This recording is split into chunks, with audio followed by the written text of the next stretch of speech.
The first time I caught her on camera, she was standing 3 inches from my front door, squinting straight into my Ring doorbell like it owed her money. I was halfway through my sandwich when the notification popped up on my phone. When I opened the live feed, there she was, Beverly Hensley, president of our HOA, in all her pastel cardiganed glory. "You're violating HOA privacy codes," she barked at the camera, not bothering to knock. "You can't record people without their consent." I leaned back in my chair, chewed slowly, and said to no one, "Well, Bev, that's not how the law works. My name's Trevor Kalman. I moved into this neighborhood 6 months ago after finally escaping a nightmare condo board in Phoenix. I thought I'd left the HOA madness behind.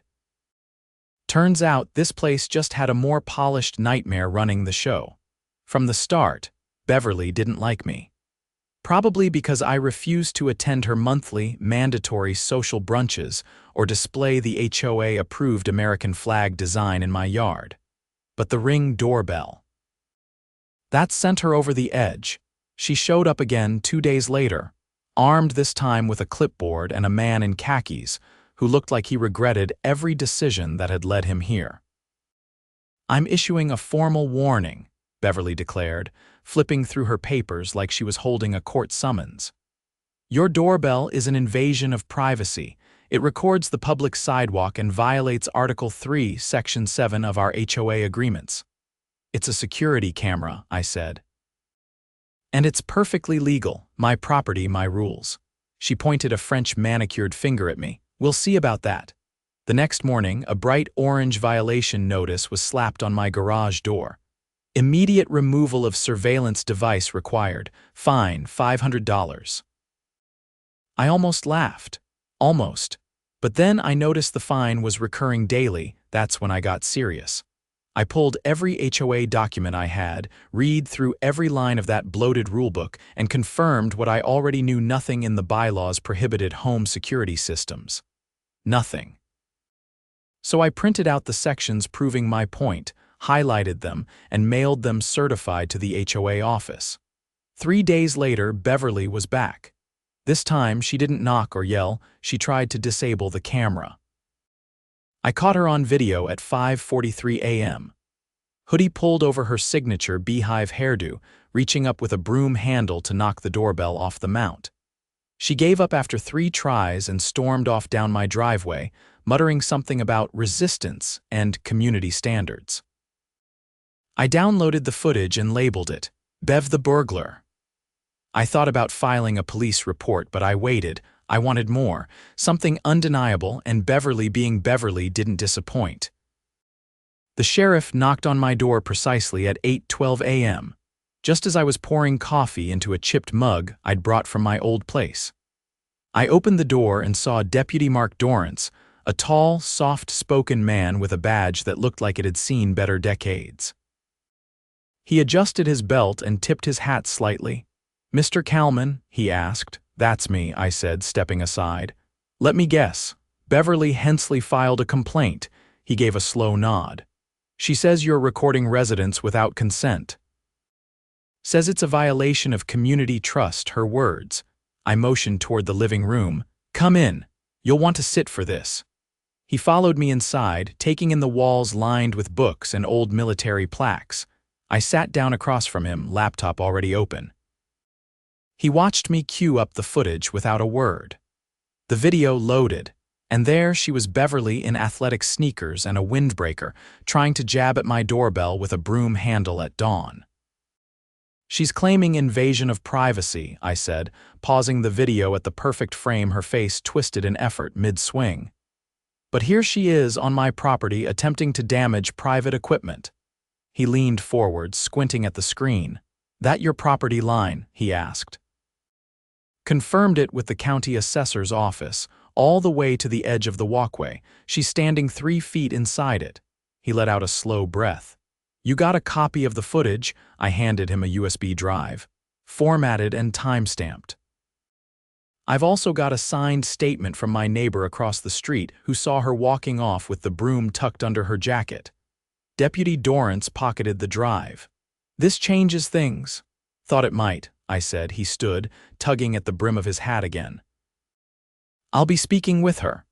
By that afternoon, Beverly's tone changed. No more clipboard, no more passive-aggressive notices. This time she called an emergency HOA board meeting scheduled for the following evening at the clubhouse. I showed up early. The room smelled like lemon disinfectant and desperation. Folding chairs were arranged in a neat semicircle, and the board members sat at a long table up front like judges in a pageant. Beverly sat in the middle, flanked by two men who looked like they hadn't blinked in 20 minutes. I took a seat near the back, arms crossed. The room slowly filled with the usual suspects: retirees, dog walkers, a couple of overworked parents. Most of them looked curious. A few looked nervous. Beverly tapped the microphone. "We're here to address a growing concern," she began, her voice syrupy. "Some residents have expressed discomfort with surveillance equipment that records public-facing footage." I raised my hand. "You mean my Ring?" She ignored me. "This board takes privacy seriously. We believe in protecting our residents from unauthorized monitoring." One of the board members, a man named Len, who once fined me for leaving my trash can out an extra hour, cleared his throat. "We've reviewed the bylaws, and while there's no specific mention of doorbell cameras, the language does refer to unauthorized installations that disrupt neighborhood harmony." I stood. "May I respond?" Beverly hesitated, but the murmurs from the crowd gave her little choice. "You're claiming my security camera disrupts harmony," I said, "but I have video evidence of the HOA president trespassing on my property and attempting to damage private equipment. That's a Class B misdemeanor in this state." Gasps fluttered through the room like startled birds. "And just so everyone's clear," I continued, "I've already filed a formal complaint with the sheriff's department. Deputy Dorrance collected the footage this morning. It's now part of an open investigation." Beverly's face turned the color of old wallpaper. She tried to speak, but the microphone squealed and cut off. A woman in the second row stood up. I recognized her, Marta, who ran the neighborhood daycare from her converted garage. "Is that true, Beverly? You went onto his property?" Beverly fumbled with her notepad. "I was merely inspecting with a broom handle," I said, "at 5:30 in the morning." Another board member, a woman named Sandra, leaned toward her mic. "I think we need to postpone any decisions until we see that footage ourselves." "You'll get your chance," I said. "I've made copies for every board member and for anyone else who wants one." That did it. The room shifted. People whispered, phones came out, and suddenly Beverly didn't look so untouchable anymore. The meeting adjourned without a vote. No fine, no mandate. Just silence and side eyes as Beverly gathered her papers and left through the side door. The next morning, I found a handwritten note wedged into my mailbox. "No hard feelings," it read. "Let's keep the peace. BH." I turned it over. No envelope, no signature.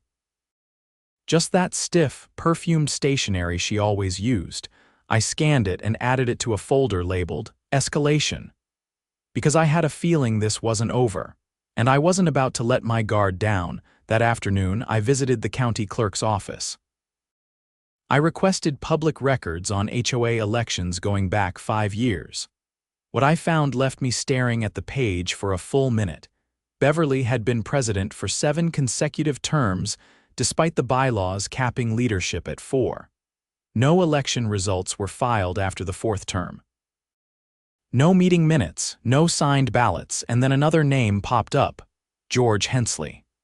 Her husband, listed as the treasurer for the same period despite no record of a community vote. I took photos of every document. When I returned home, I organized everything into a single PDF and sent it to the Sheriff's Department's Community Fraud Division. I included a cover letter detailing the violations, complete with references to the HOA's own charter. 2 days later, Deputy Dorrance called. "Mr. Kalman," he said, "you may have opened a much bigger door than you realize." The first sign of real fallout came on a Thursday morning, when 2 unmarked sedans pulled up outside the HOA's tiny brick office wedged between a nail salon and an abandoned smoothie bar. I had parked across the street in front of the laundromat, sipping a bitter gas station coffee and watching through my windshield. 3 men stepped out of the vehicles. One carried a black document case. Another was already wearing latex gloves. They entered the office without knocking. I didn't need to see badges to know they were from the County Fraud Division. By noon, the office blinds were drawn and Beverly's Lexus was nowhere in sight. That night, Marta knocked on my door, not with a complaint but with a casserole dish and a question. "Is it true," she asked, handing me the still warm pan, "that they haven't held a single legitimate election in years? Every signature after year 4 is missing a matching ballot," I said. "And the treasurer position was never even on the voting docket after the 3rd cycle." She looked down at the dish. "I've been paying quarterly fees for 10 years. I trusted them." "You're not the only one," she nodded, then added, "People are talking. Quietly, but it's spreading." By the weekend, quiet murmurs had turned into pointed questions. At the Saturday morning dog park meet-up, I overheard a retired couple grilling a board member about canceled financial audits. On Sunday, someone removed the president's welcome message from the HOA website and replaced it with a blank page. Monday morning brought the next escalation. I was loading mulch bags into the back of my truck when a silver SUV pulled into my driveway uninvited. The door opened and out stepped George Hensley. "I want to talk," he said, not bothering with pleasantries. "You're on private property, you can talk from the curb." He didn't move. "Do you have any idea what you've started?" I set the last bag in the truck bed and wiped my hands on my jeans. "A process that should have started years ago. She didn't mean for it to go this far. You embarrassed her." "No," I said. "She did that herself." He took a step forward, voice low. "They're going to tear the whole thing apart. We'll lose control. Maybe that's the point." He stared at me for a long time, then turned and walked back to the SUV, gripped tight on the door handle. He didn't slam it, but he didn't close it gently either. That afternoon, I got a call from Deputy Dorrance. "The DA's office is involved now," he said. "They're opening an audit of the HOA's financials, and we've got a forensic accountant going through the spending records. You found something? Preliminary signs of commingled funds. HOA reserves were funneled into a private account. It looks like they were paying themselves stipends unreported, unapproved. How much? High 5 figures, possibly more, we'll know soon." That night I updated my folder, now nearly an inch thick with printouts, notarized letters, and public records requests. I wasn't just documenting what happened. I was preserving it for the community. On Tuesday, a letter arrived in every mailbox. Not from Beverly or the board, but from the county clerk. It was an official announcement of a temporary injunction. All HOA operations were frozen pending investigation. No fines, no decisions, no enforcement. A few days later, I attended a town hall meeting held at the local community center. It had nothing to do with the HOA, but half the room was filled with residents from our neighborhood. A woman stood up during the public comment period and asked the city council if the HOA could be formally dissolved. That got a round of applause. After the meeting, an older gentleman approached me. "You're the one with the camera, right?" "That's me." He shook my hand. "Thank you." We were too scared to say anything. She fined my wife for planting tulips. "Stay involved," I said. "This isn't over." The next week brought the real bombshell. A forensic audit revealed that over the past 6 years, the HOA had diverted more than $80,000 into a shell account registered under a fake landscaping company, one that Beverly had listed as a preferred vendor in newsletters. The invoices were fabricated. The checks were real. Deputy Dorrance called again, this time with a different tone. "She's being charged with felony fraud, misuse of funds, and obstruction. Her husband, too. The DA's office is preparing an indictment." I didn't say anything for a moment. "You're listed as the primary witness," he added. "You'll need to testify. I'll be there." 2 weeks later, Beverly was arrested at her home just before sunrise. I didn't see it happen, but the neighborhood grapevine lit up like a Christmas tree. Someone snapped a photo of her being escorted to a cruiser in a purple robe, her face vacant. By noon, it was circulating on the local Facebook group, captioned only with, "Justice." That night, I attended another impromptu meeting, this time held on folding chairs in Marta's garage. No board members, no clipboards, just residents. We talked about what came next. A temporary trustee would be appointed by the city to oversee finances until new elections could be held. Real elections. "We owe you," someone said. "No, you don't," I replied. "You just have to keep watching." Someone else suggested turning the HOA office into a community garden. That got a laugh and then some serious nods. When I finally got home, I stood on my porch for a while, watching the quiet street. The same Ring doorbell that started the whole mess blinked gently in the dark. I tapped the app and checked the latest footage. No brooms, no trespassers. Just a stray cat crossing the driveway. I closed the app and went inside, locking the door behind me. For the first time since moving in, the silence felt earned. 2 months passed. The neighborhood was quieter, though not in the way it had been before. There was tension still, but it had shifted. Not fear anymore, just the buzz of people adjusting to the idea that the rules weren't carved in stone. And the people enforcing them weren't untouchable. I kept to myself mostly, but word traveled. A temporary trustee named Carmen Co. was appointed by the city. Former municipal auditor, no nonsense, and best of all, not a resident. She wore practical shoes and carried a leather binder with every meeting. She didn't smile often, but when she did, it was the kind that told you she'd seen worse and won. The first time Carmen knocked on my door, she held 3 sheets of paper and a pen. She didn't waste time. "I'm conducting interviews with the residents who submitted formal complaints. You were the first." I stepped aside. She entered, glanced around once, and said, "Let's get started."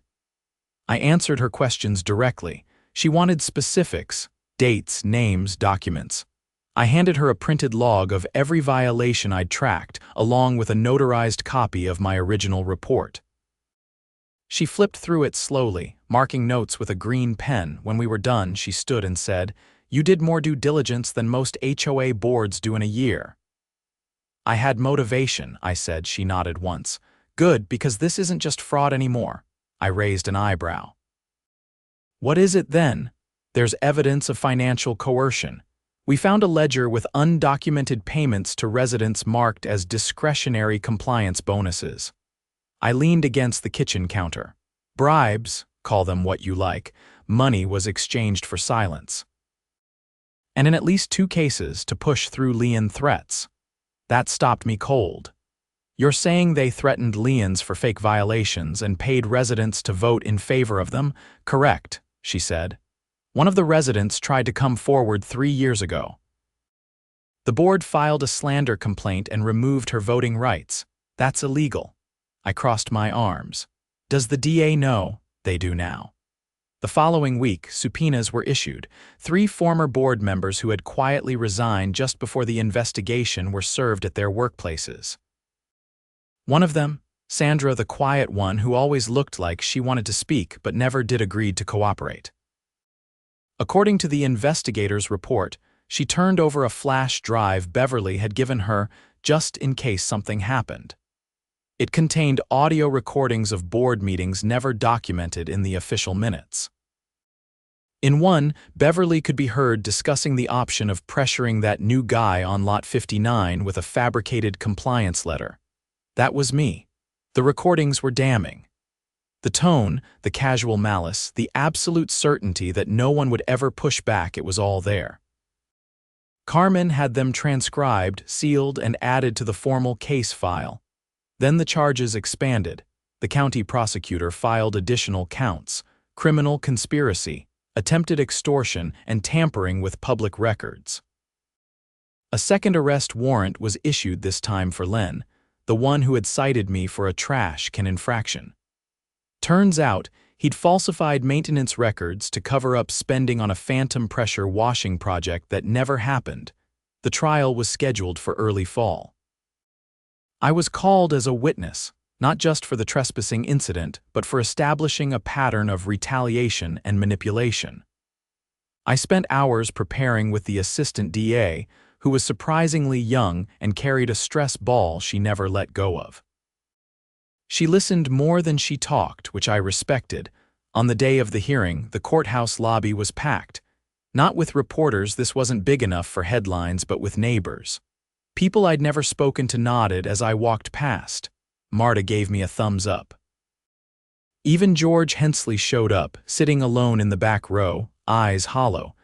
When I was called to testify, I stuck to the facts.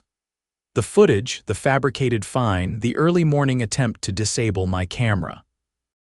I described the timeline, referenced the HOA bylaws, and explained how I'd verified property boundaries through the county assessor's office. The prosecutor played the video. The courtroom was silent except for the audio. The hollow tap of a broom against plastic, the shuffle of footsteps on concrete, the muttered curse that followed. Beverly didn't look up once. When the defense tried to paint me as a provocateur, the prosecutor countered with the audio files Sandra had turned over. The jury heard Beverly's voice. "He's one of those types, doesn't follow quietly, we'll push him, he'll fold." The prosecutor turned to me. "Did you fold, Mr. Kalman?" I looked straight ahead. No. The trial lasted 4 days. The verdict came back guilty on all counts. Beverly was sentenced to 5 years probation and ordered to pay restitution plus a lifetime ban from holding any position in an HOA. Len received a 2-year suspended sentence plus mandatory community service. George was never charged. He'd been kept in the dark about most of it, according to the investigation. 2 weeks after the verdict, the city held a community vote. It passed overwhelmingly. The HOA would be dissolved. The neighborhood would transition into a voluntary civic association with no enforcement power, just a group for organizing events and coordinating with city services. I didn't attend the celebration barbecue they threw in the park, but I heard about it. Someone made cupcakes with tiny security cameras on top. Carmen gave a short speech and handed off the final audit to the city clerk with a dry, "It's all yours now." I spent that evening on my porch, watching the sky shift from gold to gray. A few kids rode bikes down the street. One of them waved. I waved back. The Ring doorbell stayed where it was, blinking softly. I checked the feed once just out of habit and saw nothing but the street, quiet and clean. I turned off the app and leaned back in my chair. Peace, for once, didn't feel temporary.